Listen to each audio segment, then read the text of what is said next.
Come on. Here we go, here we go, here we go.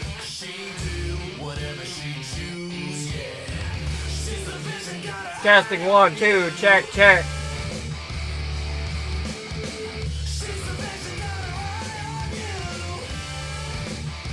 My God. Just let me get through this weekend and my sanity will be alright.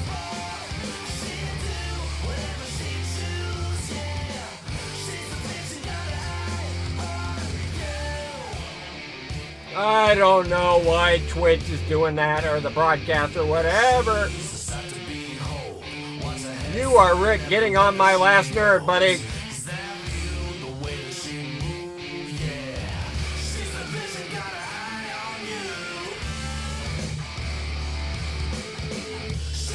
I think that did that right at the top of the hour, too. It didn't kill the game this time. Oh!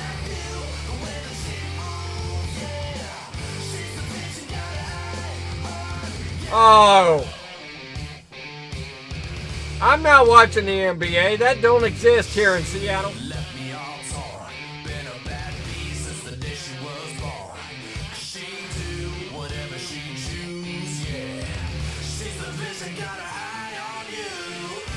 The NBA does not exist in Seattle. Salty!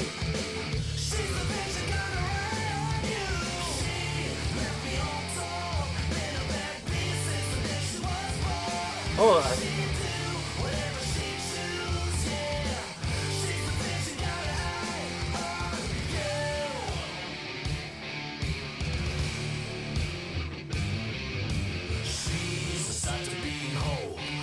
Where is it?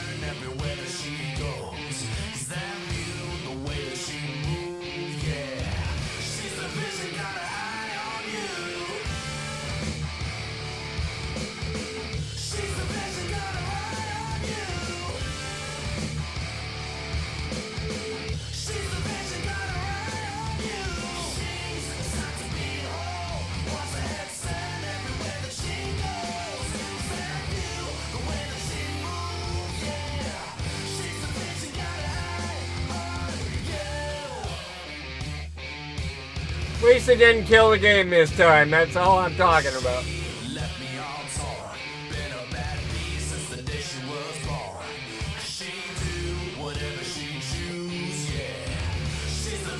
As you know, I did complain to Scopely about my game crashing last night.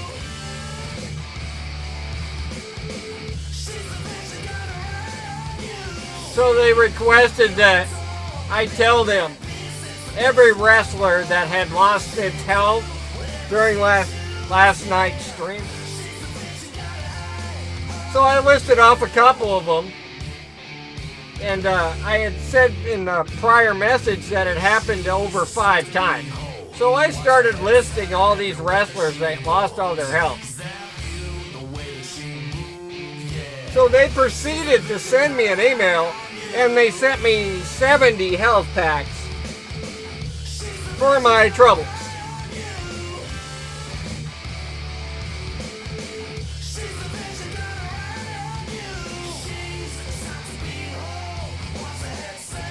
It's about time they didn't give me the runaround.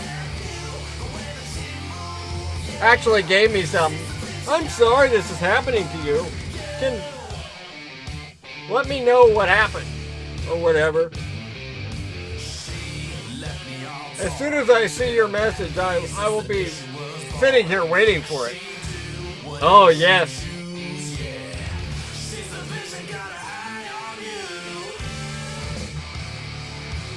Oh yes, they were there.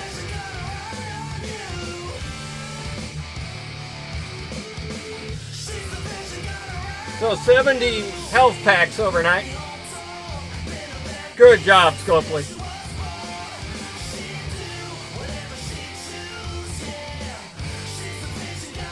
Oh, I'm dealing with them with my other account, and They are complete bullshit. Grocery Outlet is your destination for huge savings on name brand products. This week, stop in for Newman's Own pasta sauce. 24-ounce jars and assorted Like I said, I was surprised I got anything. $1.99 for 2. That's a wow savings of up to 72% versus traditional grocery stores. Limit 2 free. Also, start your morning off right with Post Honey Bunches of Oats cereal. 14.5-ounce boxes of honey roasted or with almonds are just $1.99. That's a good deal on savings of up to 65%. Honey Nut Cheerios. Through June 4th. Right? I don't know. I'm here to tell you how to hack McDonald's $1, $2, $3 menu. All you gotta do is order 2 sausage McMuffin, 2 McChicken, or 2 McDouble sandwiches. You'll get them both for just $3. You can even mix them up. There's even a way to hack the hack. It's adding any size McCafe brewed coffee or soft drink. Wow, that was fucking horrible. Try this. And it totally works. Hey, 3 viewers, how's everybody doing tonight? On the $1, $2, $3 menu. Alan's on, he sucks. It's an awesome deal. Price and participation may vary. Cannot be combined with combo meal. Single item at regular price. Prepare yourself. Your ears are about to witness what happens when the most powerful Lexus V ever is unleashed through a titanium. What do you mean, Lexus? I can't afford one of those things. You're talking to the wrong guy. 2020 Lexus RCF Track Edition, taking a different path to performance by demanding intensity with elegance. And yes, with an unmistakably aggressive sounding titanium exhaust, the Lexus RCF That does sound pretty aggressive. is performance born of refinement. Experience amazing. Visit Lexus.com to learn more. I don't think so. Members save on Driscoll's organic blueberries at Whole Foods I'm not Market buying this any week. organic Just $7 blueberries for either. 2 one-pint packages. That means more smoothies and more snacking for less. Save through June 4th while supplies last. June Find more 4th, Friday okay. deals than ever on Still the Whole going on. Foods Market app. I miss you, Seamus. Please don't retire.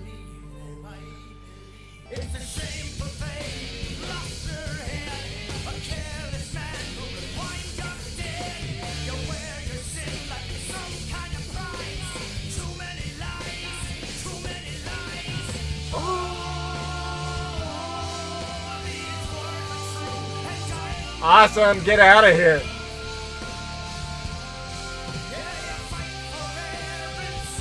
Bang!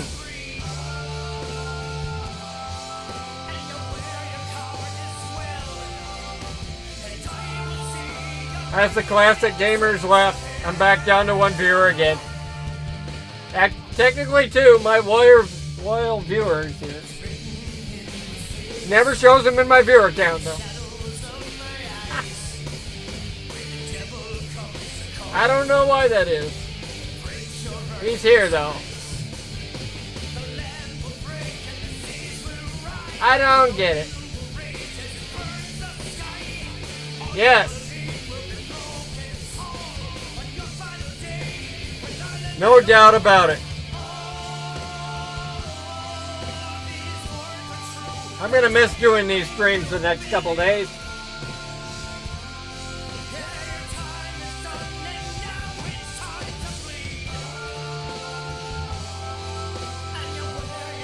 Which one is it?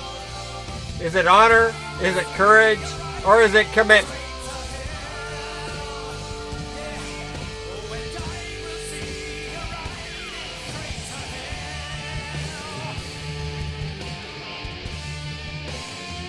That works too.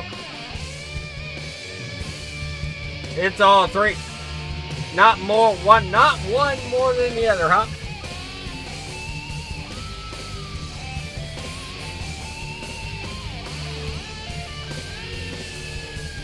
My sister's boyfriend, I think, is in the army. Me?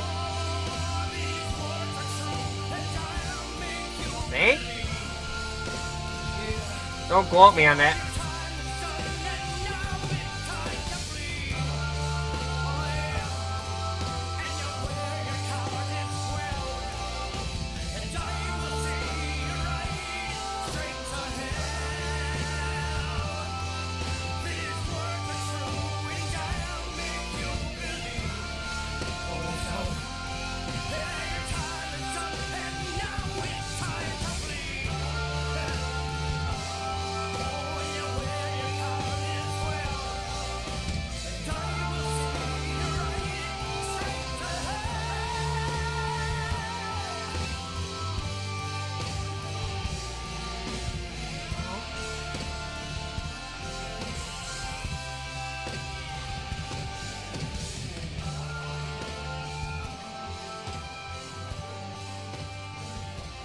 You're talking like John Cena. He has loyalty, respect, self-assertion, honor, integrity. Let's go. Let's go, Toronto. They're still in Toronto, right? Right? Forget John Cena. Oh.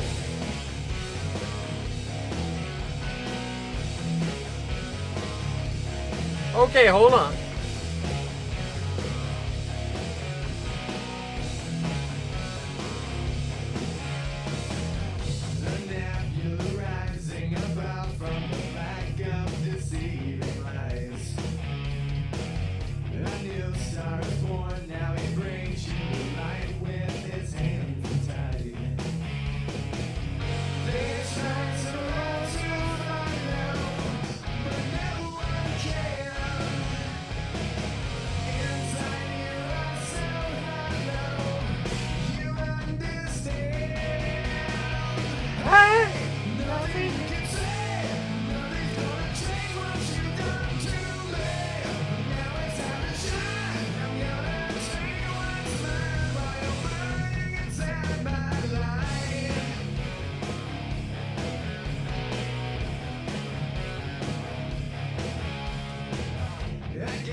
There it is, there it is, there it is.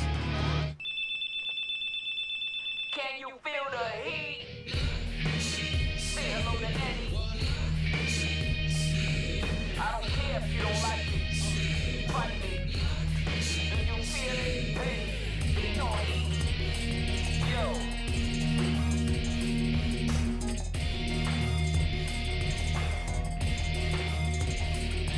I can't be weak. Coming from the streets of the ghetto at the end of the week. I get to keep your dinero. You're fast asleep when I sneak in your casa. Your life sucks cause you're bankrupt and I'm laughing. You can't trust me, answer, cause I'm Latin.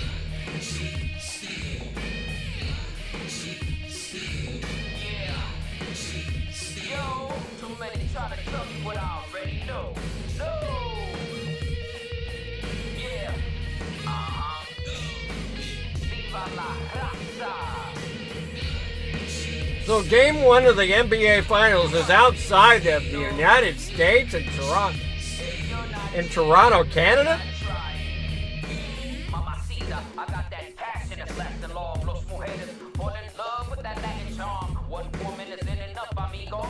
Siempre cogiendo más mujeres porque soy Latino. And I'm tougher than tough, calling your bluff, cuz.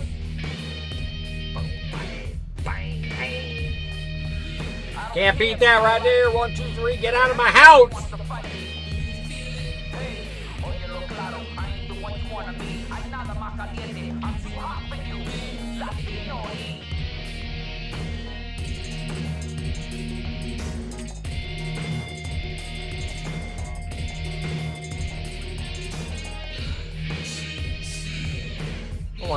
I want to do this.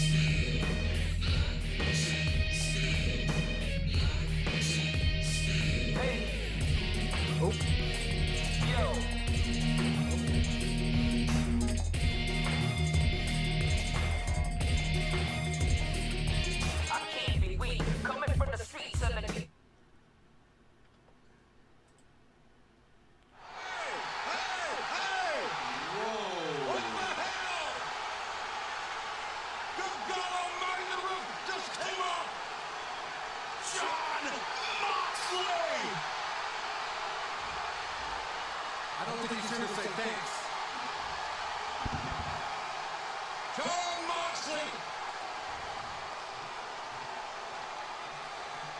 has deployed on this squared circle at the MGM Grand Garden Arena with a twinkle in his eye, and Jericho is pissed. All right, so this is going to be a huge episode of Talk is Jericho. And I just want to say as a precursor, before we get into it, and we're going to get right into it, but we recorded this a few days before Double or Nothing and a few days before Jon Moxley surprise attacked me in the ring and gave me a dirty deeds at ET. So I'm not happy about that. And if he was here right now, I'd slap him in his face.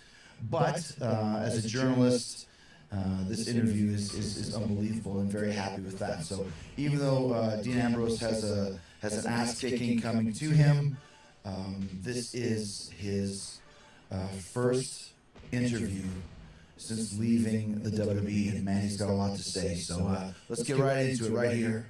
The emancipation of Jon Moxley on Talk is Jericho.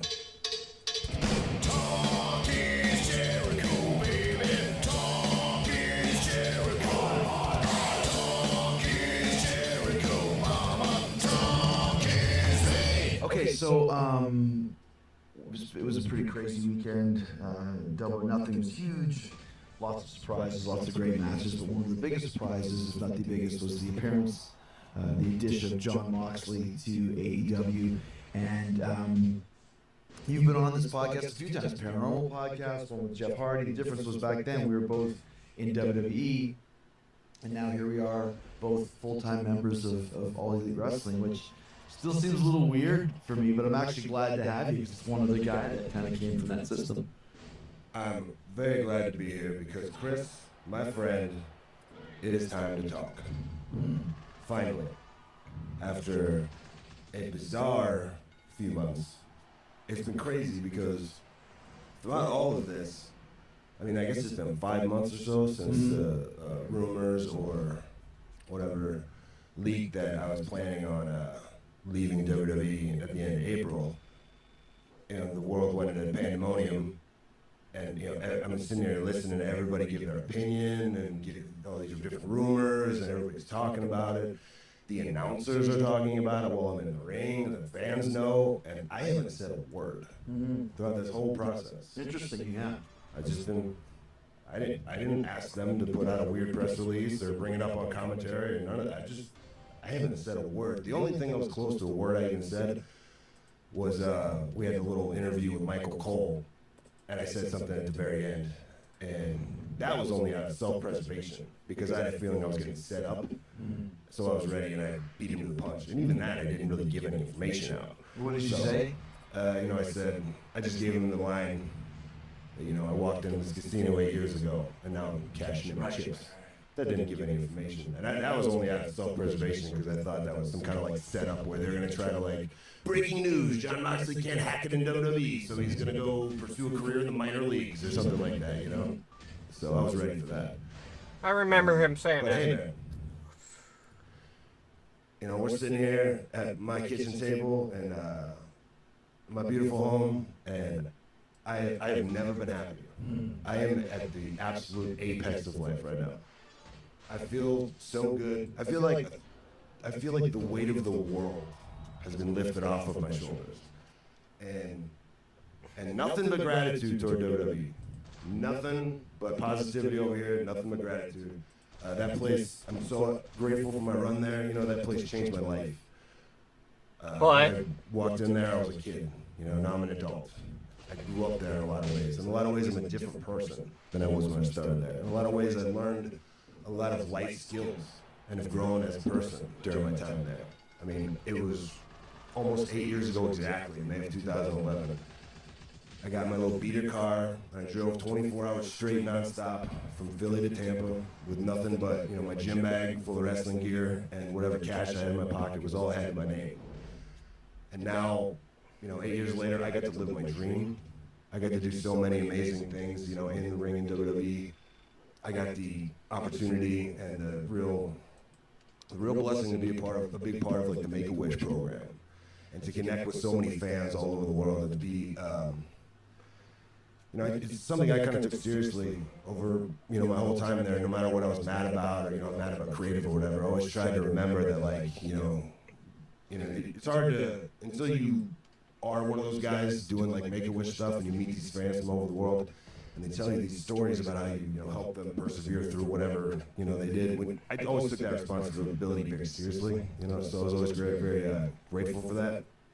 And if nothing else, over all these past 8 years, I met my wife in WWE, Right. who's my best friend and my soulmate. And if we got nothing else out of this run, I got her. And I always tell her, I'm like, yo, if things ever get too weird, we'll just sell all this stuff. We'll just hop in an RV and we'll hit the road, man, because all we need is each other. So, needless to say, the last 8 years couldn't have been any more successful. And full of gratitude to WWE for that.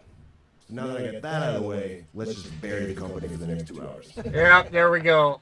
Well, I mean, let's because I'm the same way. So we're on the same page, which you know that, but so everybody listening, I love the WWE. I wrestled there for 18 years. Had no intentions of ever wrestling anywhere else other than for the WWE and for Vince McMahon until the opportunity came to work with Kenny Omega at the Tokyo Dome last year. And when I did that match, I realized that this is actually really fun. And reasons which I'm sure we'll get into. A lot more free. I felt more like an artist. I felt more like there was no chains or restrictions for what I could and couldn't do. I was allowed to be Chris Jericho, a 28-year vet who knew how to put together a wrestling match. And after that, I realized I want to stay in Japan. That's not good at all. 4 matches in Japan, and then when the opportunity for AEW came up, I really started thinking, do I want to go back to WWE because I know what to expect, I know what's going to happen, I know what it's like. You mean I've been by myself for the last, like you mentioned, I hadn't seen you for a couple of years. What, 10-something minutes? I heard you were gone, and then I was gone. What and where did you start to realize that maybe I don't want to stay here and continue in this system? I knew pretty much. I guess so. Knew that I was gone in July of 2018, and at that point I was out with an injury. I tore my tricep, and normally that would only be like a 4-month thing, but it was so banged up and bruised because I've been working on it, hurt for a long time. Oh, only 3 minutes, okay. It was all mangled and everything. Seemed like it was longer than that. 6 months. Then I got a staph infection, then I had to go in for surgery again. It turned into like it turned into 9 months. It was a mess. It was a very miserable time in my life, very challenging. In July is what I knew. Before we get to that, let's dive right into some good stuff, right? I kind of want to tell a couple stories. And I'm going to try to tell them almost from like an objective third-person standpoint, and just kind of let the viewer decide if this is ridiculous or not, right? And I'm going to kind of shine a light on the creative process that goes on. Oh, so your laptop is that low on give the fans thing? A glimpse into what it was actually like, a day in the life of Dean Ambrose, right? Yeah, baby.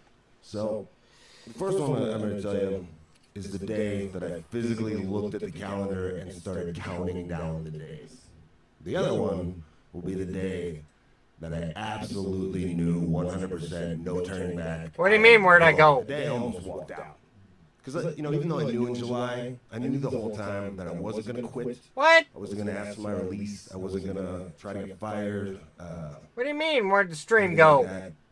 I was just going to ride it out to the very end. For a couple of reasons. One, I just rather not do business like that if I don't have to. My wife works there. I didn't want to put, it would have been unfair to put her in a position of any awkwardness, And I'm telling you. Get all the way to April 30th, clock strikes. Just let me do my stream. Get all my royalties. So just let me do my thing. DVD in Cambodia 2 years from now, I'm getting my 2.7 cents. You better believe that. Right. So. Okay, all right. You know what? Before I even do that, I'm going to give you. We're going to start off with a little snippet. I'm going to give you a pre-appetizer, right? Before we tell these, and then maybe go back and tell the linear story of what my 2018 looked like. Pre-appetizer, and it moves boosh, if you will.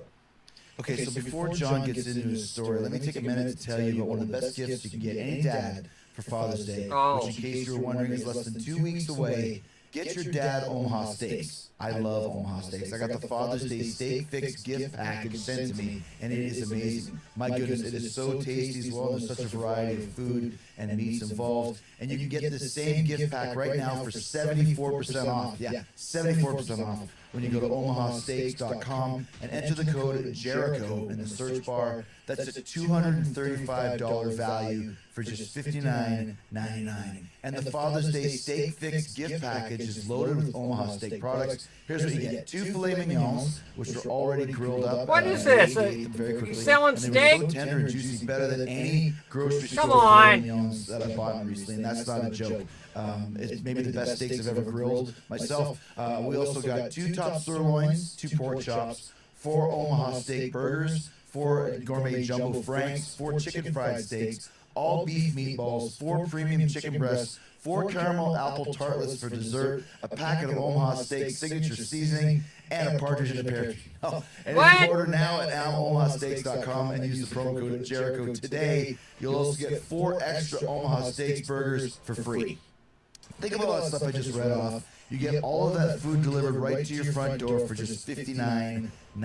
That's 74% off. That's nothing to you. Let me just say the $59.95 is something to me. I don't know how you order saw today at it. omahasteaks.com and enter the code. I don't know how much Jericho in the search steaks bar. are. And then when your Father's Day Steak Fix gift package arrives, Father's do what I Day. did. Grab the steaks. What rub the some of hell are you Omaha talking Steak about? signature seasoning Why is on them Gold and throw Dust them giving on me your such a grill. problem? You're not going to believe how delicious those steaks are going to be. Order today and make yourself a 5-star steakhouse dinner. My God, right in Chris. your own home. Go to omahasteaks.com and enter the code Jericho in the search bar. I love you, but stop omahasteaks.com and type Jericho into the pimping search out bar your steaks to for a save minute. 74% on the Father's Day Steak Fix gift package. My God, your shut up. grill is going to love you. Your family is going to love you. Your stomach is going to love you. I'm going to love you. I don't know about Go to that. omahasteaks.com and use the code Jericho today. This is tasty stuff. Like I said, the best steak I've grilled Is it a good deal in a on long steak? time was the Omaha Steak filet mignon. So go check it out right now. Once again, omahasteaks.com. Did you use the code Jericho, Y2J, Enjoy whatever? the flavor. All right, let's get back to John Moxley. So one day I come into TV like normal. At this time, I think I'm on SmackDown. I'm a good guy. I'm a babyface. A pretty major good guy on the show. Basically the lead good guy on the show at this point. I come in and I get a backstage promo handed to me from a writer. I am doing that while I'm on stream. This podcast you will find. So, and the word script. I get a script handed to me by a writer, right? And it's a backstage promo, and it's me describing the things I did on the way to the arena that day. And I can't remember exactly what the things were, because they were so ridiculous. And this isn't an isolated incident. There's hundreds of these promos. I'm playing it on Spotify, so if there was a way I could watch this. But anyways. But there's 3 or 4 things. They weren't things that a cool person does, that a relatable person does, that a guy you want to a guy you want to have a beer with does. Not even things a guy you would root for does. These are things that an idiot would do. Like things along the lines of like driving backwards on the street in a unicycle, or sharing a pizza with a homeless man on the street, just weird stuff like that. So I'm like, I'm not saying any of that. All right, so I'm like, change all that, rewrite it just to something normal, go about my business. Writer comes back to me later. Vince redid it, put all that stuff back in. Yeah, it is. Okay. Now I have to go in and talk to Vince. Because you're supposed to be the A lot of these wrestling talk shows or whatever are on Spotify. That's how I'm broadcasting this. Ride a unicycle backwards for 30 feet. Yeah, whatever it was, something like that. So I'm like, nah. So if you can't get it through without having to go in there, now Vince has rewritten it himself. Now the writer's hands. Now I gotta go in and talk. Or would you rather hear my wrestling music? I don't know. Go in and talk to Vince. I'm like, yo, what, all this stuff, I can't say all this stuff. It's ridiculous. You know? And he's like, oh, it's such good shit. Oh, this stuff. Yes, I'm listening to it for the first time. Like But anyway. that's why they connect you, because you're different, and it's so, this is you. And I've had a million conversations with him. You can still hear me, right? Same conversation about similar promos or things. This is you. It's such good shit. This is what makes you you. And I said, so I'm an idiot. And he goes, no, it's you. You're different. And I'm like, okay. I'm holding 2 viewers with this on, so it's not a bad thing. Promo, whatever, yeah. But that's just an example of that kind of sums up the battle I've been fighting for 6 years, right? So now let me take you to the day. I'm gonna try and just kind of tell this almost as a narrator, not try to be emotionally invested in it. This is the day that I started. I remember being in the writer's room, pulling up my phone and counting the days and being like, okay, how many days? I got 99 days left, or 146 days, or whatever. And I'm like, that's what, 12, 15 Raws? I can do that. I can get through 12 more Raws, or whatever it was. So we're in LA. Early start. Show starts at 5. So get there around noon. Seth gets there at the same time as me, working with Seth. I'm a bad guy at this point. I'm a heel. Get to the arena, and immediately a bunch of writers come up to me with a bunch of scripts. And the thread throughout the show is that Seth Rollins will be challenging me to come out to the ring and fight. And I'll pop up on the screen, cut a promo, and then cut various promos. I got like 6 promos throughout the night saying a bunch of stuff. And then at the very end, we finally have a big fight in the ring, right? So it's going to be a long day. A lot of running around. Some are going to be live. Some are going to be pre-taped. Even the pre-taped ones, it should take 30 seconds. As you know, in WWE, they can take 40 minutes. And like, if you do it, retake it, improve it, because the lighting's got to be perfect, et cetera, et cetera. So they hand me these scripts. That didn't work out. To my eye, all the things that are on the script, it's typical WWE script. It's a bunch of words, a bunch of big words, a bunch of goofy words. None of it makes any sense to me. We're not telling any kind of tangible story. We're not doing anything to get any kind of characters over. Nothing that makes any sense to me. So, typical. So, hey, Claire! But the one I'm most concerned with is the in-ring promo at the end of the night. We'll worry about all these other little backstages. We'll deal with them when we get to them. I'm most concerned with the in-ring. How's Claire tonight? 6:16. So we go into the writer's room. I start reading this promo, and again, I'm not trying to pass judgment, but to my eye, in my opinion, this is absolute hot garbage, awful crap. You can't make any sense of it. I don't know what we've been saying. The main gist of it was that the people are smelly, disgusting people. That's Claire. Foul, disgusting people. You can kind of just see Vince saying these words. Oh, Liverpool sounds like a skin disease. You know. I was there that night. Oh yeah. So you can see pictures of Vince's face or whatever. I don't know who wrote this, but if it was you, be ashamed of yourself. Perfect. So it's a bunch of crap about the people are smelly and insulting the audience. It doesn't make any sense, and it doesn't get anything over. Just doing my daily WWE Champions stream. The thing that stream. catches my eye the most is a joke about a. You just woke up again? I'm gonna let that hang in the air for a minute. I'm gonna let you really absorb it, and then I'm gonna say it again. Pooper scooper. Like something along the lines of like, oh, I wouldn't come out there without a pooper scooper. And I'm like, I'm not saying that, no. So I'm like, let's change it. So I'm like, did Vince write? You see, you're a moderator, Claire. Big time. So now here's how the creative process works in WWE. It doesn't really make any sense. I still don't know how it works. But so now it's like, okay, Vince is in the meeting. So we have to try to rewrite it, send it in to Koski, have it reprinted, and put it in front of Vince without the pooper scooper line. Because if he sees it, he's going to fall in love with it. And then he's going to be like, oh, you got to say the pooper scooper line. It's such good shit. Yeah, you do. You got control. I gave you the power. Hurry up and take out the pooper scooper line, right? So he writes something along the lines of like, he tries to make it more like, we're in LA. He tries to insult the content of their characters more so than their actual smell. Yeah. Something along the lines of like, oh, LA, shallow trash that wouldn't come out here on a gas mask or something. Remember that because it's going to be important later. And then I'm like, yeah, okay, whatever. I might have said that line, but whatever, But we'll worry about it later. Let's just get it in front of Vince without the pooper scooper line. Because I'm like, that's just too embarrassing. I can't say that. So anyway, we get it in, we send it in, we cross our fingers as Vince sees our version and not the. I'm at 4 viewers right now. This is working. Now I'm a little bit exhausted just from this insanity, right? So I'm going off to do. Plus, Claire's here. That was in the hallway with another writer. Claire's my girl. And again, it doesn't make any sense. I don't really know what I'm saying or what points I'm making or how I'm supposed to be getting any heat or telling any story or anything. And I'm like, I tell the writer, I said, oh, shoot. If we didn't have to run around trying to like make ourselves not look like idiots and get rid of pooper scooper lines and stuff like that. You know, we could actually sit down and tell a story. And, you know, we're all just in self-preservation mode, trying to not look like idiots instead of like creating good things. And he's like, I don't know, whatever. Do that, bro. I think that one's pretty good. Come back. That's right. Follow Claire. And I'm like, any update? No update yet, but we did get this. Claire is awesome. From BKM. Thank you, Claire, for the host. And it says notes from BKM. Claire is my girl. Dean needs to understand. No doubt about it. He needs to insult the audience. Dean needs to read his promos verbatim and not try to rewrite them. And I'm just like,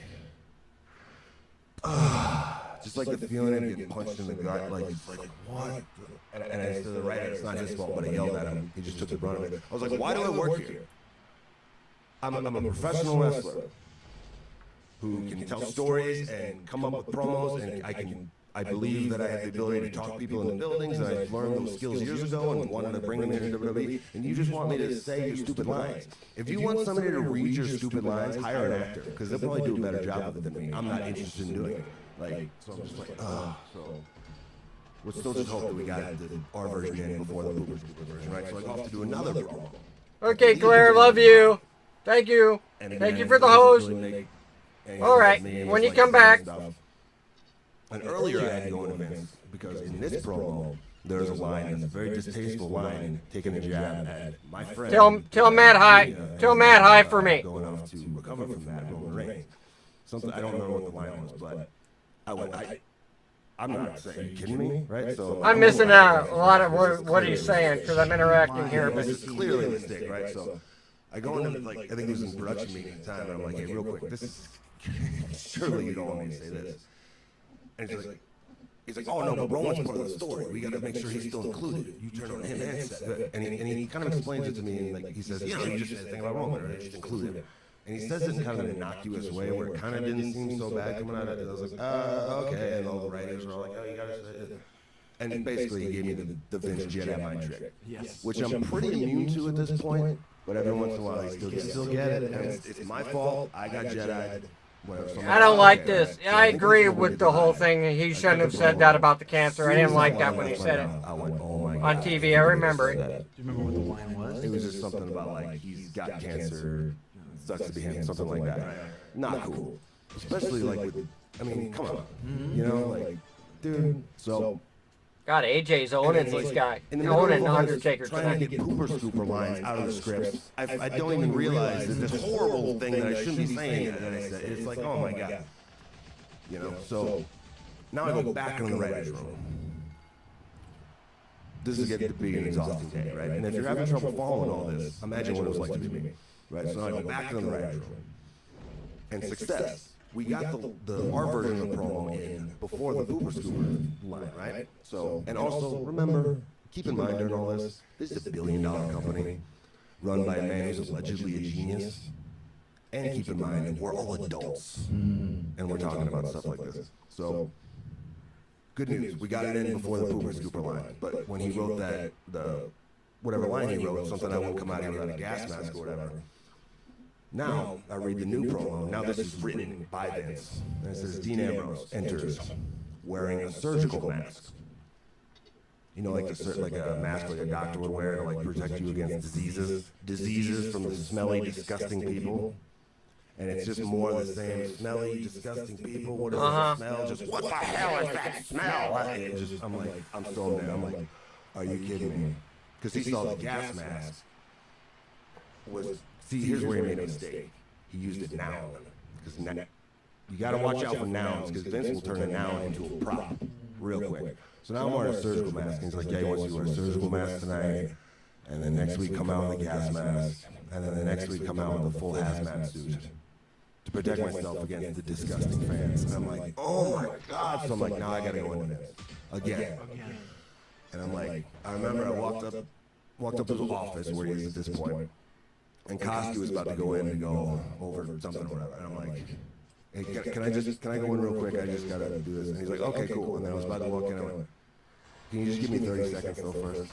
And I remember physically leaning on a road case. and just feeling like actual exhaustion, just like emotional, physical, mental exhaustion.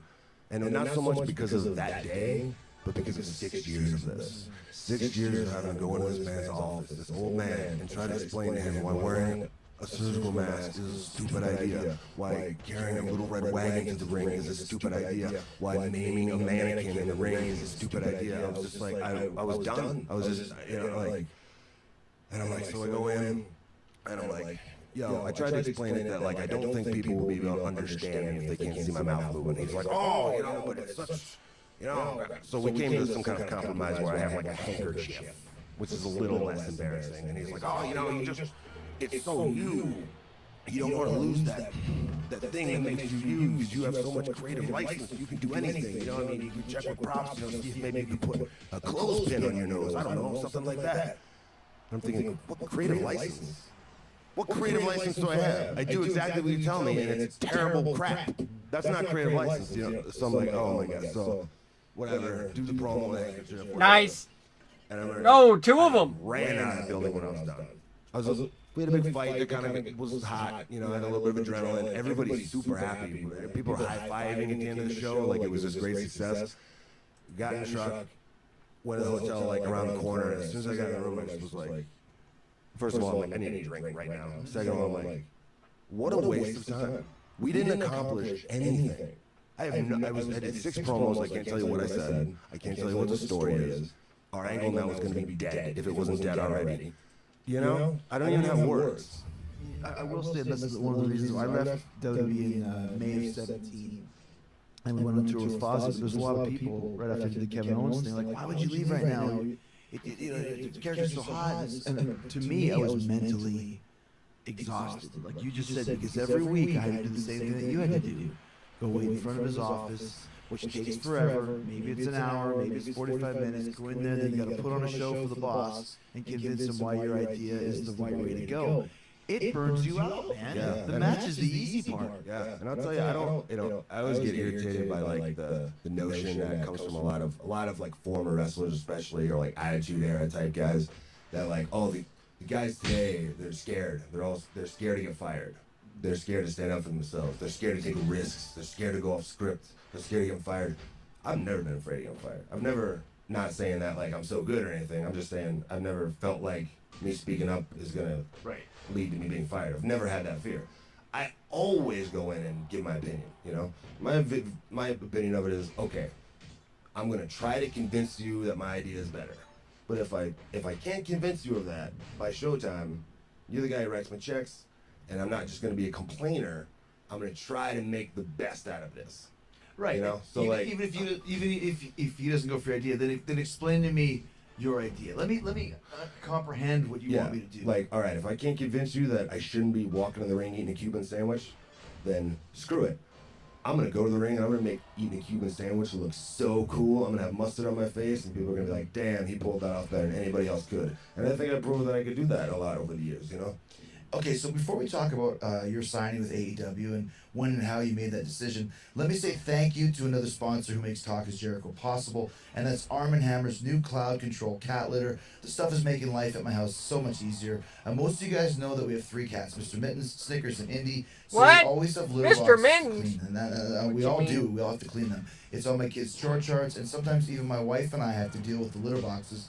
But thanks to Arm & Hammer's new Cloud Control litter, none of us are complaining about cleaning the litter boxes, and that's because there's no cloud of nasties when we scoop. It's very simple. Arm & Hammer's Cloud Control litter is 100% dust-free, it's free of heavy perfumes, and it also helps reduce airborne dander from scooping, and that's why it's so awesome. So what happens in the litter box stays in the litter box. New Cloud Control cat litter. What happens in the litter box stays in the litter box. Imagine that. On to the second story, right? This is the day that I knew 100% I was gone and there was no turning back. I actually almost walked out. Not really. I'm glad I didn't, because I could have ended up in some legal stuff, whatever, I mean, I knew I was gone in July, but I'm thinking, like, why rush it? It's only 8 more months or whatever from, like, September to April. What's 8 months? And who knows? Maybe everything will change. Maybe, who knows? So, this day, Monday Night Raw takes place in Milwaukee, Wisconsin. I wake up in the morning, and I get a text from writer, Ice Pick, my man, good guy, and it explaining to me what I'm going to do that day. And it says, so you have a backstage where you will be with your own personal doctor who will be injecting you with rabies shots and all kinds of inoculations, however he explained it, to inoculate yourself against the disgusting fans. And I replied, I fucking hate that. And he replied, yeah, I know. So I get to the building, and I'm like, you can imagine the mood I'm in when I get to the building. Now the word just from my response has already circulated that I might not be very excited about this. So Michael Hayes going up to me, hey, how you doing, Dean? Are you not real excited about your promo? And I was like, no. What? You know, I've been talking about this for months. So like, why am I always doing this goofy crap? You know, this has been me and Vince butting heads on this since February. You know, like we'll get to that later. But so they hand me this sheet, and it's just it gets as bad as you imagine, right? And then I remember I got herded into like some kind of sexual harassment meeting that we all had to do or whatever. So I'm just sitting in this meeting while they're talking, and I'm just staring at this promo and just seething. And I'm like, as soon as this meeting's over, I'm gonna bolt right to Vince's office, right? And so as soon as I get out of the door of the meeting, the writer's already in front of me, and he's like, "Hey, Vince wants to talk about this promo. He wants to make sure you know it's not comedy." So Vince anticipated that I was gonna come storming in there and go, "Why am I doing all this prop comedy all the time? Because I've been having the same argument with him for like a year now." So anyway, I go into Vince's office. He's like, "Hey, pal. Anyway, so this promo. I want you to know this is not comedy." And he's got the promo in his hand, and he's like, you know, and he's pointing at it, and he's like, "This is such good stuff. It's so well written, and it's gonna get you a ton of heat." That's exactly what he said. It's so well written, and it's gonna get you a ton of heat. And he's explaining it to me. You know, you'll get, you know, rabies, and of course, you know, distemper, which, you know, people don't know that, you know, it's for dogs. And he's laughing. And I'm like thinking, like, what? How is this? But, you know, and I was like, I just feel, you know, and I remember saying something like, it's just more of this carrot top prop comedy. And he's like, there's no props. And I'm like, then what is the actor we hired to play the doctor in the giant syringe? Is that not a prop? You know, so. And I had a feeling in my head that, like, this was going to be the last time I was going to say this to him. And I've had to say this to him a bunch of times. I went, if this is what you want on your show, I am the best man for the job. Because like I always do, when you throw me these crazy curveballs, I pull this stuff off, if I can. So I'm going to do what I always do, and I'm going to give this my absolute best effort to make this good.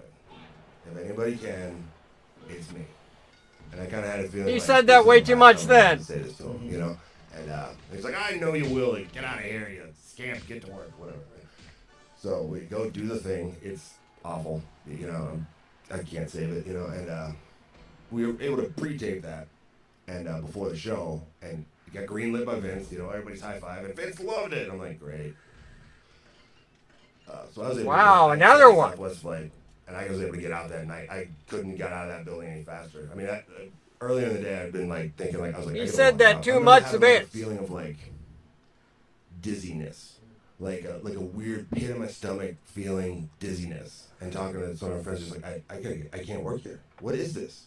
What are we doing? What, like, are they trying? Like, this is so embarrassing, you know. Like, hey, it's actually showing you as a VIP in the. You know? Wow. So, like, okay, I so you both are times the I other did it, viewer I was at like, sitting at 2 I right sat now. at the bar at the airport and was just like so depressed, just like because I was like, that might be the thing, because I always kept waiting to like, when would be the thing that I couldn't recover from?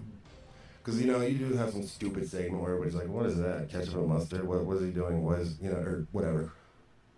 But then I can recover. I was always able to recover. I remember sitting there. For some reason, it is showing you as the second viewer. It is the first time that it's ever shown you as a viewer, VIP. Remember what I was saying about the line in the I don't know. promo the week or so before. This promo also had a line regarding my actual friend who's going through actual leukemia that Vince wanted me to say. That he tried to talk me into saying. This is where I absolutely drew the line. Like, I was like, absolutely not. No, and he's actually tried to talk me into it a little bit, but I I was like, absolutely not. And he's like, oh, if you feel uncomfortable, that's fine. You know, I'm like, no. That's where I had to finally put my foot down. Another cancer reference to Roman. And it is the worst line. You cannot, I'm not going to say it on air. I'll tell you after we're done. But I'm not even going to say it on air. It's how bad it was. It would have been like a thing where like somebody would have to get fired. Maybe me. They would have like lost sponsored, like the Susan G. Komen and all that. It would have been like, you know, like, and I don't know who wrote it. I don't know if it was Vince himself or if it was a writer and you're listening right now, you should be ashamed of yourself. You wouldn't believe it, that, you know. But if I had just said it, if I just been like, okay, and just read the script, I can't imagine, you know. But I would have been, but it would have been on me, not on Vince, you know. Anyway, so that's that day. So those are just 2 examples of a day in the life of me. When did this start getting this way for you? We mentioned you there for 8 years, but you said for 6 years. Like, I mean, when we worked together in 16, it wasn't like that. I mean, you were the lunatic fringe, a little bit nuts, but it wasn't like you were like this wacky. I mean, you did wacky stuff, you know, Mitch the Potted Plant, all that ridiculous shit, but it wasn't like, you know, giving yourself an. I miss the Potted Plant.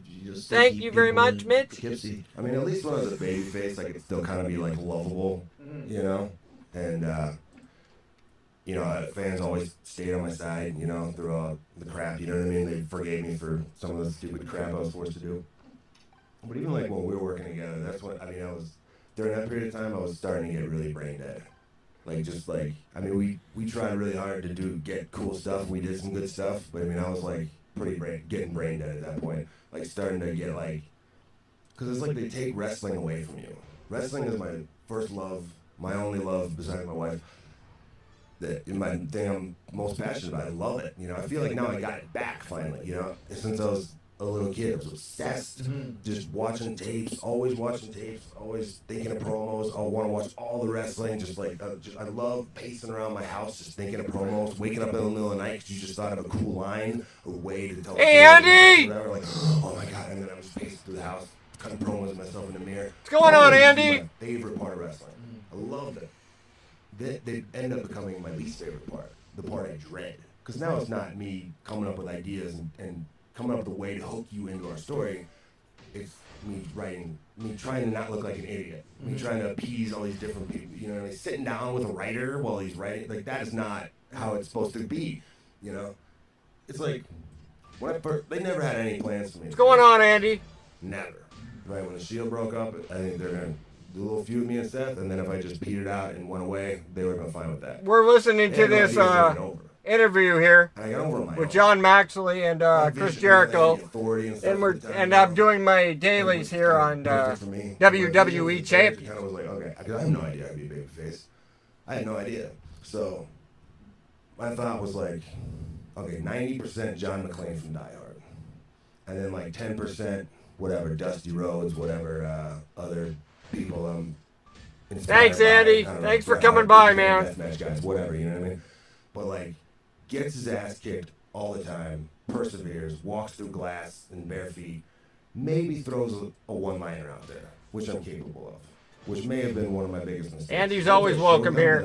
Andy's a good guy. Of comedic timing, it was over. Now they're writing jokes for me. But it's like, I'll write my own jokes. If it's time for a joke, I'll know, you know? But, yeah, so it's like, so I got over on my own. Because I think people really felt that, like, I felt like I was fighting for my life those first 2 months as a babyface. I'm like, everybody else is going to be pyro and all these crazy entrances. I'm just going to walk to the ring.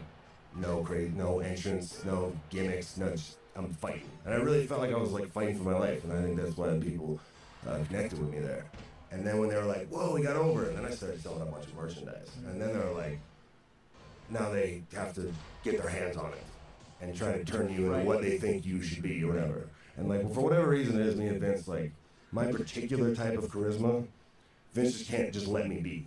He's got to, like, put a hat on me or put me in a goofy vehicle or something.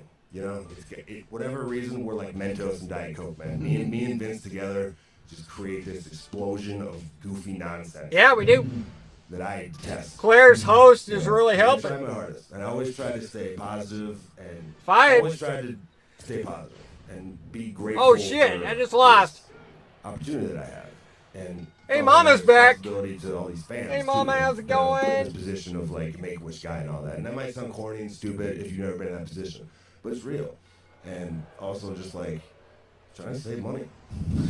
trying to. The ultimate goal was to be where we're at now. You know. I mean, so to kind of go on a linear story of 2018 is. Ow! So we started the year, I had surgery around Christmas from said injury, and I was working. Can hard you not and do that? just in a lot of pain and really miserable and just. Can really you not claw my leg? No Wait. adrenaline before matches, just like couldn't wait to get out of the ring. Just Can you everything not hurt, do that, everything was like, Mama?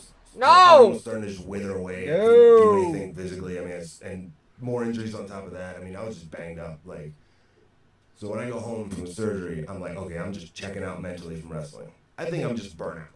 You know, I'm like, I'm just a little burnt out. It's fine. I'm gonna heal this injury. I'm gonna come back better than ever. Maybe this is a blessing in disguise, right? Maybe this is just a break I need mentally. And you know, you get away from the fans for a little while. You know, absence makes the heart grow fonder, and come back stronger than ever, right? So, ended up having to move to Birmingham, do rehab. So, I'm waking up in the morning, going, you know, once I kind of got rehab where I could train and stuff, you know.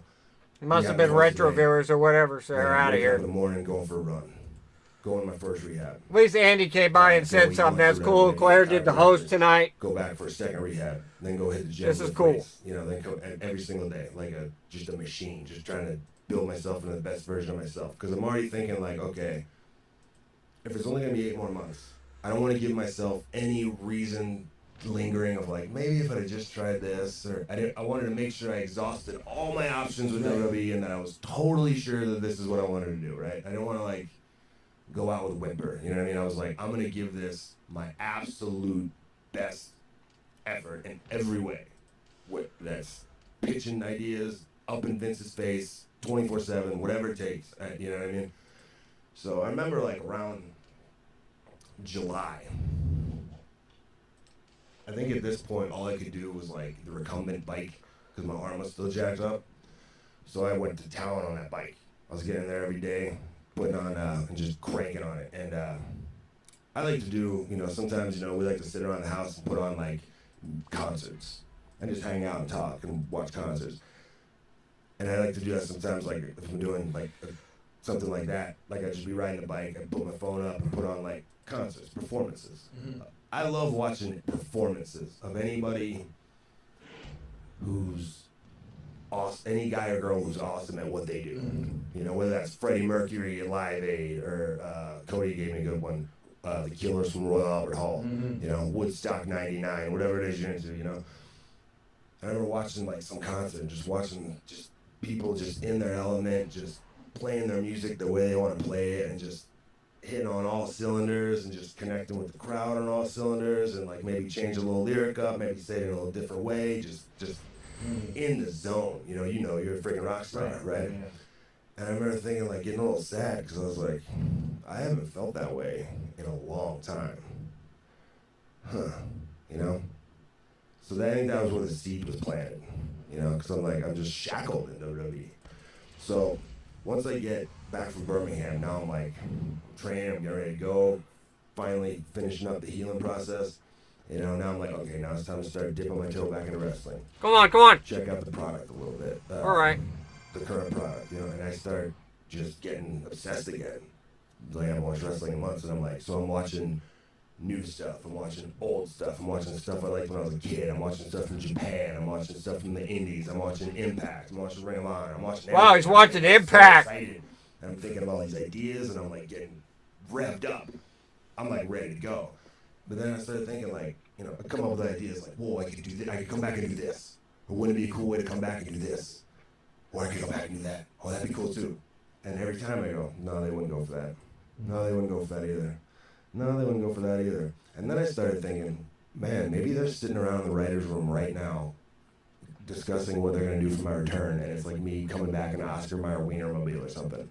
And I started getting like anxiety and I started going, I'm so excited to come back to wrestling, but I'm not excited about coming back to WWE. I was picturing myself other places. I was picturing myself coming back to like CZW. I was picturing myself in Japan. anywhere but WWE. Hey, Alan, how's it going? How was your stream? Like I said, I was going to ride this out to the end no matter what. So when it comes time to come back, I took a page out of your book. I flew to Stanford to meet with Vince. And I had another meeting with him in February when they had a show in Vegas. And I went in and I was like, look, when I come back, you know, we got a long time. Say hi to my wild streamer. I was like, I want to come back as a heel. As a totally different character. And My whale watcher here. I'm always telling him this, but I'm like trying to really. What's going on, Alan? I hate my own character. I hate looking at myself in the mirror. I hate everything I do. You give me this goofy stuff. I try my best to hit it out of the park. It works sometimes, but I'm like, this is an opportunity to evolve and change and grow. I want to be something different. At that point, I thought that I might be able to come back at WrestleMania. This is Chris Jericho talking, and he is interviewing Dean Ambrose, Alan. I would be out a lot longer than that, you know. But I'd already told him all this in February, so now I'm gonna double up on it, and I'm gonna fly to New York as you told me to do, because you told me a long time ago you gotta pitch to Vince in person, and I'm like, I didn't want to go to a show where he's busy. I was like, and I thought that would go a long way to tell him how serious I am. Who flies themselves to New York? I bet nobody's done that probably since you did that last. So I had a meeting with him or whatever. We sit down and I go over the same stuff and I pitch all, you know, my ideas for coming back. You know, I thought about maybe coming back on SmackDown and feuding like AJ and Daniel Bryan. Come back, you know, come back as a heel or come back and immediately. I don't know. I had a bunch of different ideas, open to talking, discuss. You know what I mean? But anything but what I've been doing for the last couple of years. You know, and all it was, well, you know, they had the Shield booked for this big show in Australia in October. And that's already advertised. So there's no way I'm going to be a heel anytime before then. And basically it was like, I'm just coming back as Seth's partner, and we're just going to do, which I love, tagging with Seth, you know, great match. So what was going on with Donkey Kong tonight, Alan? Yeah, like this is the same. Basically their idea for me coming back was exactly what everybody expected. No shock. Nothing different, just good old Lunatic Fringe. Again, like, that's it. And I remember leaving, like, real deflated. Like, that's all we're gonna do? Like, and I at least got into, like, I was like, they wanted me to come back the week before SummerSlam. And then just at SummerSlam be in Seth's corner. And I'm like, at least let me come back at SummerSlam, make a big impact or whatever. I don't know if that's the right idea or not. And they're like, okay, you can come back at SummerSlam. So I leave, I'm, like, deflated. You know, what kind of airs, Alan? With, I flew out Joey Mercury and was at my original trainer Cody Hawk's gym.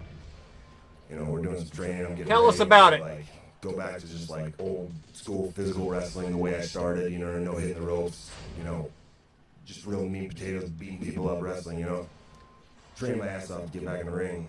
You know, we're at dinner that night. I'm sitting there with those two guys, and he gives me a text from Koski. I actually want to bring you back to TV this week, and you're just gonna come out and you're in Seth's corner. So it's exactly what they originally told me. They pretended like they were gonna go with my idea, but they didn't. And I remember just being like, what kind of silly airs, Alan? I'm already pissed off, and I'm like, and their idea didn't even have any physicality. And I just remember showing the text to Joey and Cody and being like, look at this. Is this a good return to you? I've been out for 9 months. They don't even walk out and just like, hey guys, that's it. Like, but that's what we did. I at least got him to have some physicality in there. Here's another example. This is not a big deal. This is not a big deal at all. It's a tiny little example, though, about how they just screw everything up. So, you know, you're on the shelf for 9 months, you know, something that keeps you going. You're imagining, like, your pop. That, like, you know, unexpected music gets this goes nuts. We haven't seen him in a long time, you know. You're waiting for that. You can't wait for it, right? So they have this promo sex going on. And I didn't realize that the way they wrote this, I'm waiting to sit behind the curtain, waiting for that pop. I'm like, okay, this is all gonna be worth it. 9 months, it's all gonna be worth this pop, man. And the way it's written, Seth goes, it's not his fault. He was just reading the line. If you're gonna have a Scottish psychopath, he was then. He was just coming off a shoulder injury. I'm gonna have a lunatic in mind. So like, kind of the crowd went like, oh, he's so like it muddled the pop into like 4 different reactions because people were listening and then some people were popping and then by the time I came out they were going nuts. But like, It's a small example of like, they ruin everything. How do you screw that up? Hit the button, play the music, but it's like they have to get their hands in it. They have to like justify their jobs or something. Like they just, it's a great example of like overproducing everything. How do you screw that up, you know? Unbelievable.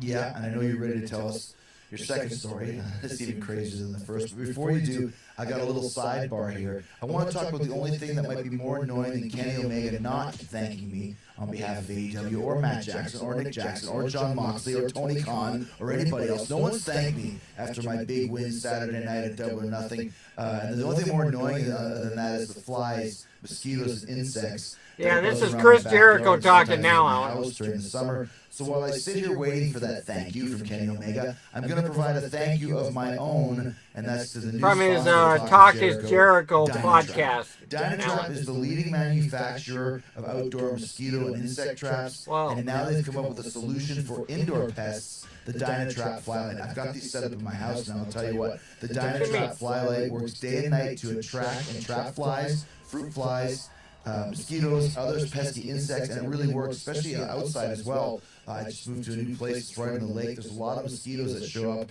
around 6 o'clock at night. I've really noticed a lessening of their pests and their annoyance since I set up the Dynatrap Flylight. And I'll tell you something else, too. We're in and out of the house all summer long. And no matter how hard we try to shut the door as quickly as possible when we're coming and going, the door always ends up open. It's inevitable. With 3 dogs and 4 dogs and 3 kids. And well, I thought they messed up Dean's return when he came back. But thanks to the Dynatrap Flylight, they don't last long in my house. I agree with what they're saying there. It looks like a nightlight, and it plugs into any indoor outlet.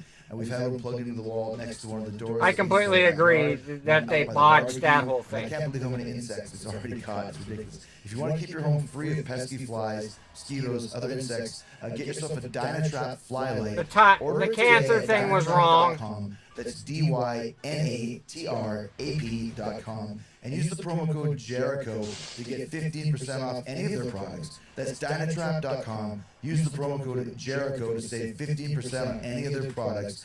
Dynatrap is the safe, silent, and simple solution. They've had Baron Corbin doing the same kind of like stuff, though. Go check them out now. Dynatrap.com. Use the promo code Jericho and get rid of the pests that are buzzing around your head. What you mean? You were even before the existence of AEW. No, Chris Jericho was not talking about you, Alan.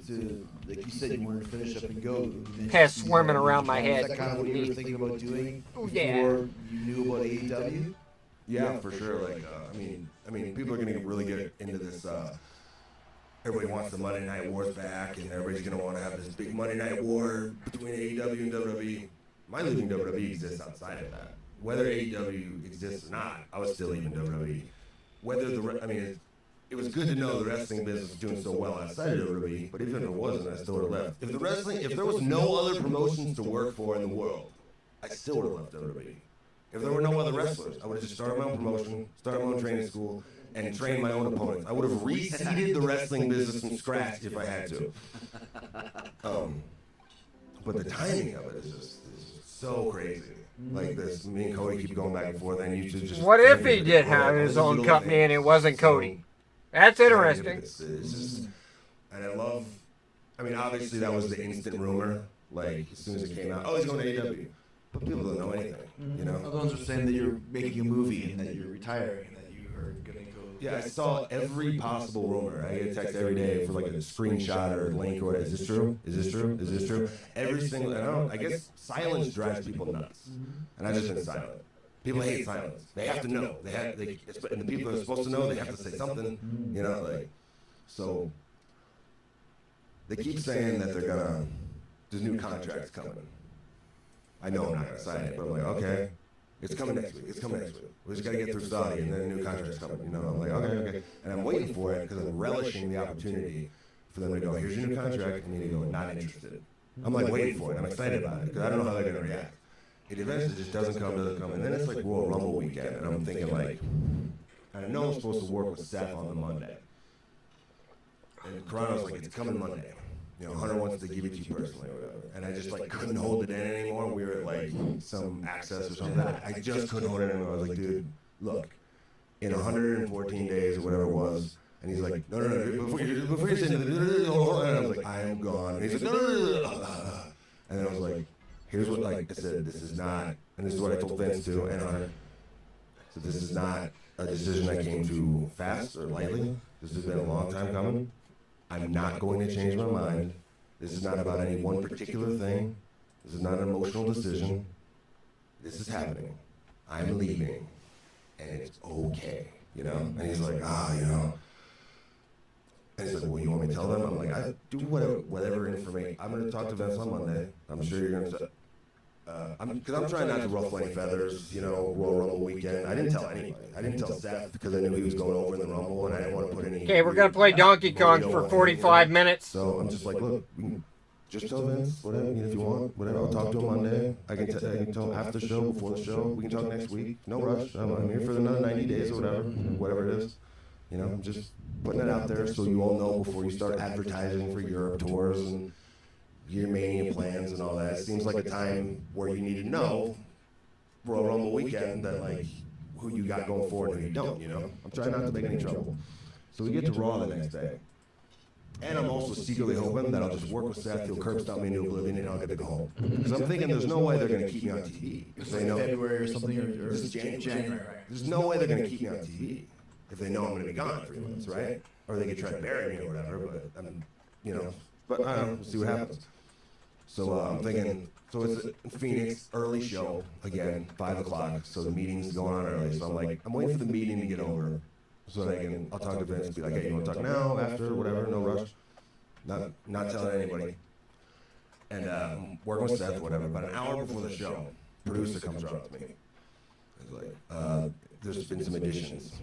I'm like, what? And he's like, yeah, so anyway, you stay out there after the commercial break. Naya's music hits. She comes out, you take him up for her. Like, I didn't like this at all. Are you serious? He says, yeah. And Johnny comes around to me. We've got some additions. Vince said he's in his office, whatever, you know, Naya comes out, take the bump. He says, you can go talk to him if you're uncomfortable with it. I said, yes, let's talk, because now I'm getting hot. And it's not because I'm totally cool taking a bump with Naya, for Naya. I did it. It's 2019. She's a very powerful woman. She did great in the Royal Rumble the night before. If this existed outside of me leaving, that's a totally different conversation. But I knew, because here's the thing, the production meeting whittles down as it goes along. They get rid of some people, then they get rid of the writers, and then, so an hour before the show, it's down to the super secret meeting, where it's only like Vince and Hunter and maybe like Koski. Those are the only people that knew I was leaving. So it's like, once it gets down to the super secret meeting, where only the people know I was leaving, that's when this mysterious new addition comes in. And it really felt like just a middle finger. So like my skin was hot, and I was like, let's go talk to Vince. So I go like storming toward the production meeting room. Johnny's like following me behind, like trying to, papers flailing everywhere. And I come storming into that, and I come storming right up the middle of like the production meeting room, and he immediately just gets up, and he's grabbing his stuff. He's like, oh, my office, I'm like, yes, let's go to your office. So we sit down in his office, and he starts baby facing me, and he's like, oh, I understand you gave your notice, and you know, thank you so much for everything. And I'm like, I guess we're doing this now. And, you know, so, you know, we have our talk or whatever. You know, by this point, he's trying to justify it in his mind.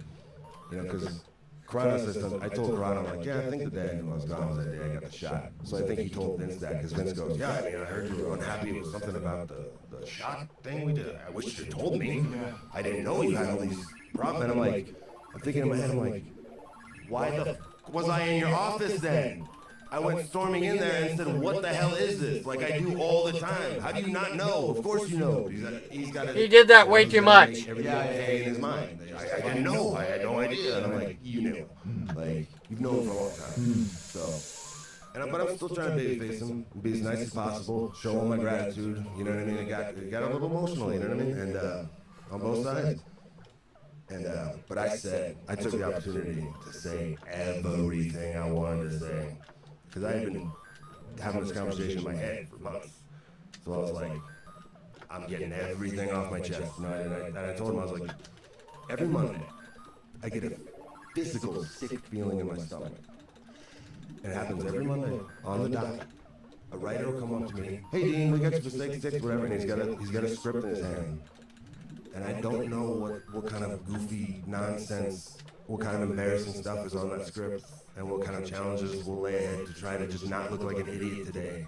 And like I get a physical sick feeling in my stomach. And he's like, I push I know. And I'm like, I can't live like that. You know, I can't live in a world where I'm in like Paducah, Kentucky on a Friday working a house show, and there's some writers who I don't even know writing words for me in some office. Yeah. That, you know what I mean? I can't do it anymore. You know, like, but I'm trying to be as, you know, just like, yeah, I just need to get away for a while, because I'm hoping that he just writes me off TV that night.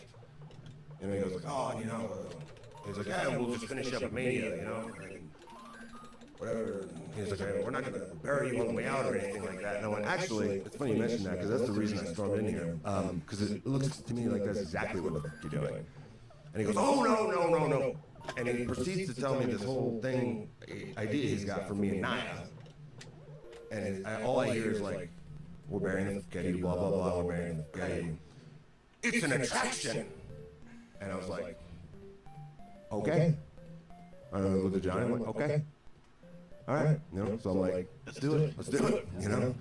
And we actually had a good time. It was like fun. We were doing the rehearsal. We were just trying not to laugh. I was like saying funny things to her, you know, whatever. Just, you know, it was over. They took the button. They were like, let them fight. I'm like, okay, it was cool, whatever. But you guys were actually even supposed to do some house shows and stuff like that. I don't know what all they had planned. Oh, and also that night, because I worked with Seth before that, and there was a promo before with me and Seth and Triple H. It was live TV. I don't know what might happen, because I just told him I'm leaving, and now there's, you know, there's all this AEW stuff happening too. You know what I mean? I'm like, that, you know, that has nothing to do with it, but I'm like, I don't know what. But now the cat's out of the bag. Only Hunter and Vince me knew, and but I don't know what I'm going into with this live promo, right? Because I'm like, not that I don't trust Triple H or think he would do something, whatever, but they are a ruthless businessmen, and they don't care. So I don't know what I'm going in for. So I go out there, and I'm like, as long as my mic is live, I'm good. So I got bullets in the chamber. And it's kind of like a half-shoot kind of promo anyway, you know what I mean? And you have a little bit of room with Triple H to like wiggle and play around a little bit. But I got bullets in the chamber. This can get as awkward as you guys want to get. I'm ready. But nothing bad happened. You know, it all went great, whatever. So. The fact that you recognize that, you know, like you said, it's a very like ruthless businessman type of a thing. Because they actually, like you mentioned, you said they were going to finish up at Mania. You didn't. You pretty much went down to the wire. But I mean, they were pushing you all the way up to the end. The final thing with the Shield. I mean, they didn't try and bury you on the way out at all, as far as I can recall. Well, it's open to interpretation. So after that, like, it might have been the next day after that thing with Naya. Now the rumors leak out. Now everybody knows. Now my phone doesn't stop ringing for 48 hours. Everybody's like, is this work? What's going on? Whatever. So now they put out this weird press release. Yeah, let's talk about that. It was so bizarre. And people are like, what is this press release? And I was like, that's awesome. It's never been done before. All that ever happens is the Wish Future Endeavor. Yeah. The press basically said, you know, that Ambrose's contract, he's not resigning, he'll be leaving in April, and we wish him luck and hope he comes back. But they've never trumpeted that before. It's unprecedented. Yeah. It was like a glowing review. Mm-hmm.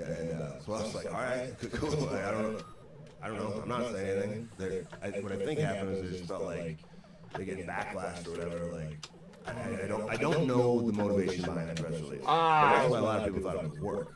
Well, yeah, because maybe because they wanted to have the jump on it because they knew rumors would get around or something like that. Exactly, because they want to control the narrative. Yeah.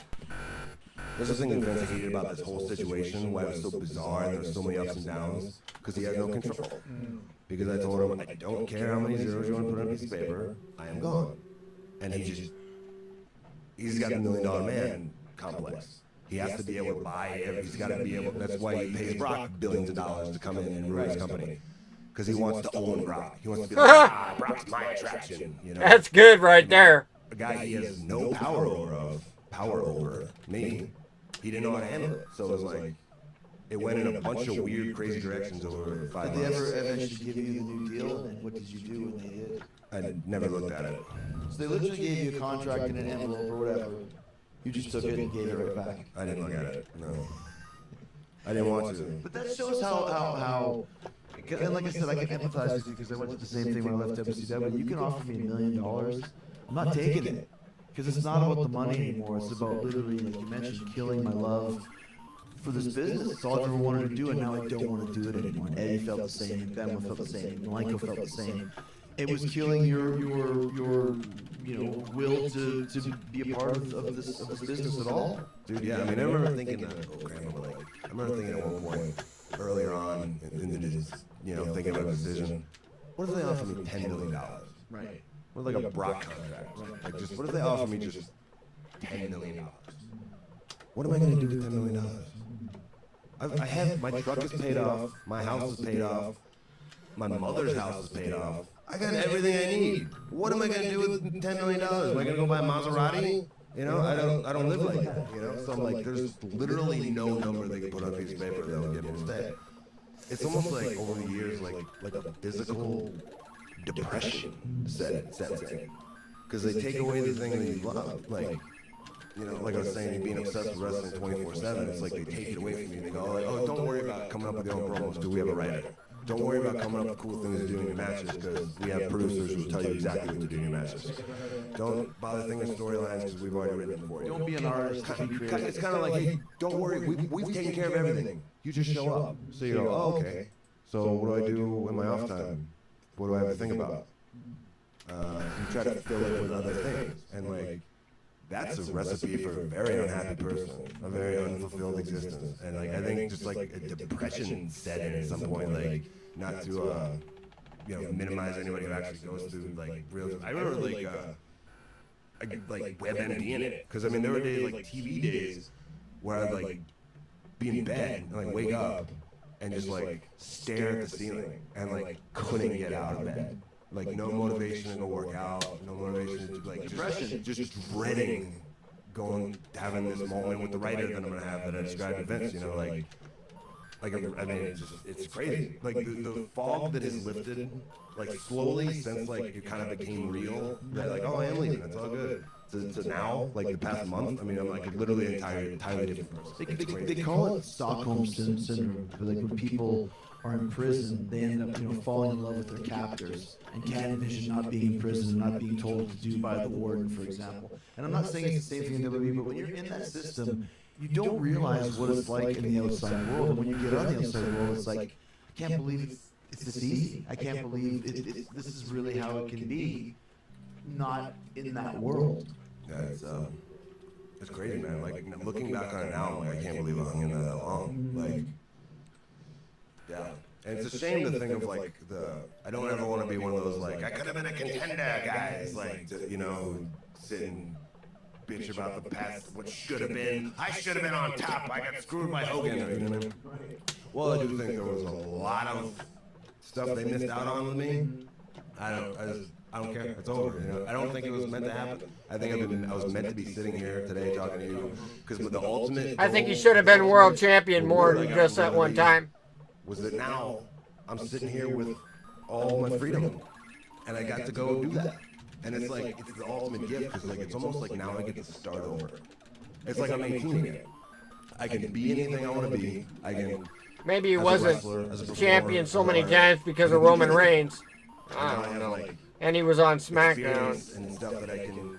I'm starting ahead of the game now. You know. You can actually, we discussed this before, make a difference.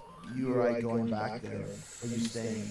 It's the WWE. It's not going anywhere. It's the machine. It is what it is. We have a chance to actually change things in the business with AEW and be a big part of this new history. Oh, it's it's very exciting. Like, to be able to be a difference maker is such a. I haven't had that, and I can't remember. Like, one thing that I want to do is, because like, if I have something to prove, it's that I want to prove that your creative process, the WWE's creative process, sucks. It does not work. It's absolutely terrible. And I've said that to Vince. I've said that to Hunter. I've said that to Michael. Hey, I think that whatever. I can't even tell you how their system works. It's some kind of system of meetings that take place. I agree. Their writing has been bad for a while. But writers and producers and production meetings, and they've needed to step up things for a while. Like the bureaucratic red tape you have to go through to get anything approved. Yeah. And it's crazy.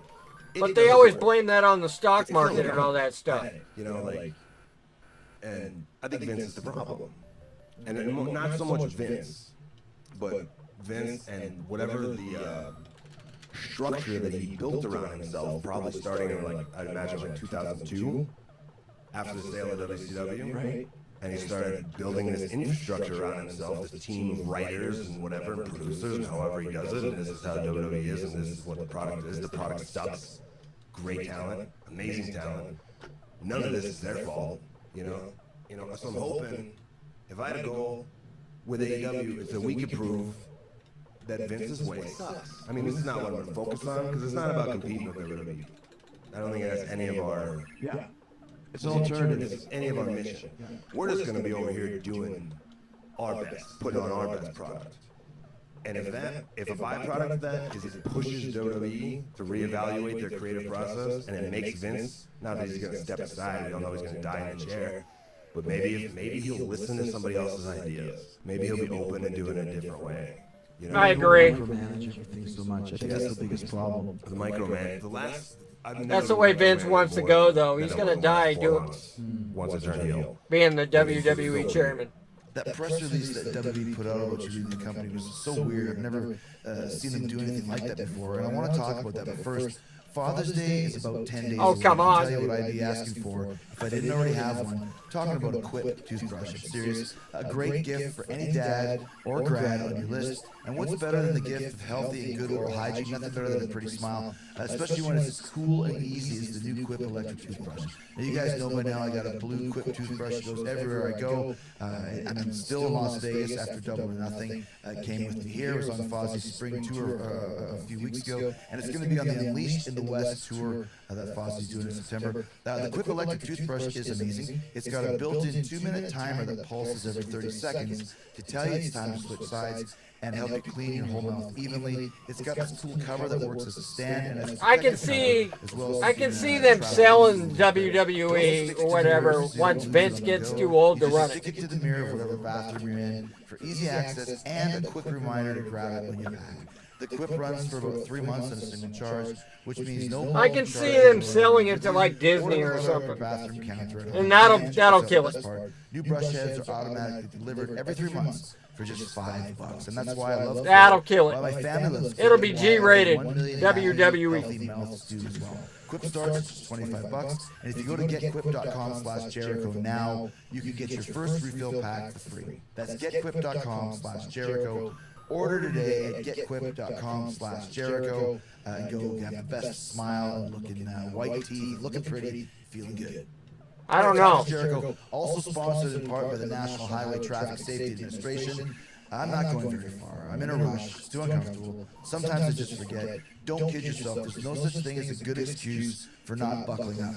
If you've used any of those excuses or any others, you're putting yourself at risk of injury or death. In 2017, check this out, more than 10,000 people were unbuckled when they were killed in car crashes. That's 51% of people killed in motor vehicle crashes, and they were not wearing seatbelts. No matter what kind of vehicle you drive, wearing your seatbelt is the best defense in a crash. Even when you sit in the back seat, you still need to buckle up. And that goes for when you ride in taxis and when you use ride-sharing services as well. For whatever it may be, if you got a car, a limousine, you got to put that seatbelt on. Cops are on the lookout and writing tickets, so why take the risk? In 2017 alone, seatbelts saved nearly 15,000 lives. Think about that. Do the smart thing and buckle up every trip, day or night. Click it or take it. Did you feel it any point, besides a few times you mentioned with the Nia Jackson that they tried to bury you in any other way?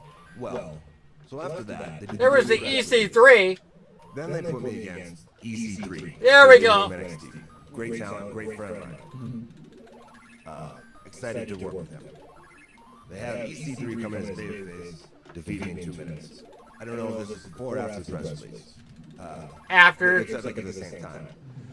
The crowd does not like this because it's transparent what's happening. Right. And this is not good for EC3 because now he's going to get the backlash. So it was an unfair position for him to be put in. So then we get to that weekend. I'm working with EC3 on house shows. Now I'm the biggest babyface on the show. I'm a heel, thumb him in the eye, I'm making fun of the town. Doesn't matter. They're just. You're the bigger name, you're the underdog. They're violently rejecting him as babyface and cheering the house. That's what happened. Now it's like, it has nothing to do with him. It's like an anti-WWE. Yeah. So. That's what killed EC3 right there. Right over the text, and he's like, "You're gonna work with EC3 again in each in 2 minutes." And I was like, I couldn't help it. I was like, "Am I the?" I was like, "Fine, that's cool." Am I the only one who sees the inherent problem in this? And even the writer knew. He's like, "Oh, that is making you babyface, or that it looks like we're burying you, and that it's backfiring." And I'm like, "Yep, that stuff. That's what I was talking about." He's like, "Yep, I know, but it's Vince. He's got me. He's determined." So by the time we get to that Monday, from what I understand, the reports from the house shows, the producers are telling him what's happening, and he's pissed. Apparently he's like mad about this. That like, God forbid, so sorry that the fans who have busted my ass for years might be upset at the fact that you want to bury me on my way out. You know, like, sorry, dude, you know, like, that I've given my body up for, you know. Sorry that they have a shred of respect for me that you apparently don't have. So then I get to the TV that, and there's like, Jamie, who's the producer, just comes up to me and goes, "You're gonna do a little promo with Steph? He's a heel, you're a big face." We just switched roles, no explanation. So I mean, I guess that was their solution. And then like, Shield comes back, and then we do that whole thing. And then I start working a series of matches with Drew McIntyre, who we've had a bunch of great matches, but now it's like increasingly more DQ matches and more. And every week I think this is where they finally write me off. So they put me through tables. They put my head in a guardrail, smash my head off. He's kicking my head off every week. Now it's like a different gimmick match every week. So it's like they tried to kill me figuratively twice, and it backfired. So now they're just going to kill me literally. And, you know, I was like, okay. And just kept, you know. And it was crazy because I'm like a few weeks before Mania, and I'm in main event of Raw. And I'm like, this is impossibly somehow I'm in the main event of Raw. I thought for sure they were going to take me off TV, but he has to be in control, and somehow he had to exert whatever control over me he could. You know? How big was it for the Shield to kind of be disbanded and be done? Because the Shield, I think, if you look at probably one of the biggest factions with DX, top 2, top 3 of all time. And to me, that was a huge thing from a business, kind of a sideline business thing. No. Are we losing Ambrose, but we're losing the Shield as well. Yeah, I mean, you know how much I got paid for the last show I did? This is the Shield special. This is about hello, Renee. The Shield special, live on the network. This is literally, they turned this into a special. Flew in writers and cameramen and everything, put it on the network. Basically for me. Right. $500. Got paid $500 for that stuff. Wow. I can just imagine Vince and like Carano and them at the, oh, what are we gonna pay you? $500. Screw it. Which is like, that's the minimum. That's what you get to just show up. That's what you get if you're like an opening match guy from NXT. You know, building a whole special around you. Yeah. Really? Wow, a jobber gets $500? I think that's like what extras get. That's like the minimum. $500 for the network special. Come on. I thought about calling him for a second, but I was like, nah, it's funny. Do you remember when we headlined Asheville? It was the Asheville Street Fight, Jericho versus Ambrose, and they paid us $750. Yeah, you said, I don't get off my couch for $750. Yeah, I told Vince, I said, next time can I set up a table, sell some gimmicks in the back of the room like the original? But I mean, and you know what that is. That's just one last little kind of FU. That was weird there with the fireballs all on that one side like that. Yeah, don't spend it, for sure. A few other things as we start to wind down here. When you started really embracing the concept of AEW, and now you've made your first appearance, and I mean, I think that like we talk about the happenstance, the serendipity, and all that sort of stuff. But what is your goal for coming to AEW? Because you're very driven, you're very creative, and you seem like you feel you have something to prove. I'm picking that up from what we've been saying the last hour. I mean, for me, it's about being the best version of myself, finally. And being able, having the creative freedom to just like, oh, come up with an idea and just do it. Well, we're going to have that here in AEW. And, you know, from the first time I talked to them, they're just like, you know, I've always been friends with Cody, always vibe with him. Cody's kind of like me that, like, first and foremost, wrestling fans. Like, when he was, like, Stardust and stuff, you know, and he'd be painting up, he'd be in the locker room, have his iPad. All right, I understand, man. WWE Network. And just put on matches. Put on like old WCW or like whatever, you know. War Games '89. And like we always just me and him would always just sit there and watch all this. I'll talk to you. Because we just like love. I'll talk to you Sunday night. And just he has a very. Thanks for coming by, man. We think of wrestling in a very similar way, and just everything he said from the get-go was like, "Yo, play your music your way," and you know. He went through a lot of the same stuff, you know, during his exit from WWE, you know, when I'm telling him about, you know, he was like, I went through the same thing, you know, it was like the kind of depression that you go through where you're like, just, you know, where you're trapped in something you don't want to be, you know, like where we share that experience. And just, I feel like a lot, me and him are kind of two sides of the same coin in a lot of ways. We've been through a lot of the same experiences, but we went through them in different times and in different order. You know, and I like the wrestling can be anything. You know, so it can be anything. You can have the lucha guys, you can have the hardcore match, you can have the old school. You know, and I'm like, for so long I've been told wrestling is this. This is all wrestling is. And I'm like, I can't wait to just like open up my mind and like I said, it's kind of, I'm almost like my goal is like not look at it like I got something to prove to Vince or WWE or anything like that because I don't give a shit about WWE. They're in the past. You know, I want them to be good. I want, you know, like I said, if a byproduct of us being good is they have to change their creative process and they get better because I want my friends that are there to be happy. My wife's there. I want her to be happy. I want the business to be better. I want the fans to be happy with their products. So, but I don't care about them. They're in the past. They're in the back burner. I want to be the best version of myself. You know, I mean, just the past month I've been home. You know, I only get like a month.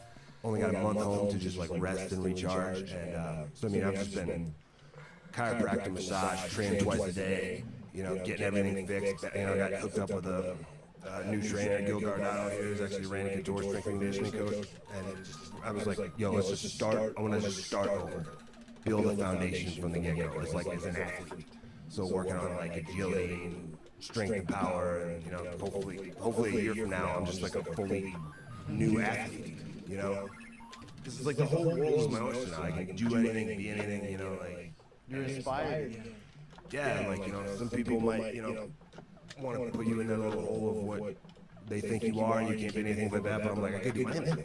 You know, and there's a bunch of bucket list stuff I'm gonna do by the end of the year that is gonna be cool. That's gonna be challenging. I'm gonna put myself in uncomfortable, unfamiliar situations and try to just rise to the occasion. And I'm gonna, you know, now there's like new styles to learn. There's new opponents to work with. There's just like it's all just I can't wait. You know, like you could argue that I should just take a year off and just heal my body and just rested and everything like that. But I'm like, physically, I feel pretty good. You know, I'm doing the best I can with a month before I really step on the gas pedal. But mentally, I cannot wait to get started. I'm like chomping at the bit. And timing is everything. It just so happened that Double or Nothing takes place a month after your deal is out. Dude, the first time I heard that one, you were like, yeah.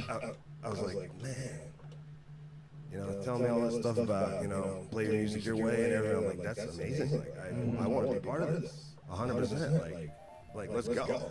I'm with you. Let's take the world on. Like, let's make history. And it was in Vegas. It was just like, just so like, it was just so crazy. Like the universe was just because I didn't have to necessarily go to AEW. Right. No, a bunch of other options. You know, I got a lot of people at the table. You know what I mean? I could just, you know, and it was a little scary to sign a contract with, you know, like a corporation. A little because like I just got done with that. But like. It's totally different though. It's like I love this like for the boys, by the boys. You know, what did you think of Tony Khan? This is what you said. He's the exact opposite of that. Right. But I like it. The thing I like about him, man, is that he's a wrestling fan. He can sit here and talk to you about ECW pay-per-views from '98. Everything. And then just talking to him is like, there's passion there. Yeah, he's more of a wrestling fan than Vince is. Vince loves sports entertainment. He loves promoting. You know what I mean? 24/7 work with, but like Tony's just like a fan, loves wrestling, and it's like so fun to talk to anybody about. I think the thing about Vince too is I kind of feel bad for him sometimes because think about this, he can't take a break. Does he still have the passion for previously on Paradise Hotel wrestling when all you do is deal with wrestling for 40 years? Hopefully it's not every day. Like, I wonder if what could ignite that for him again. if it's even possible to do that. And, you know, the passion that Oh, Tony no. has. I'll put a challenge out to him right now. Your creative process sucks. Change it.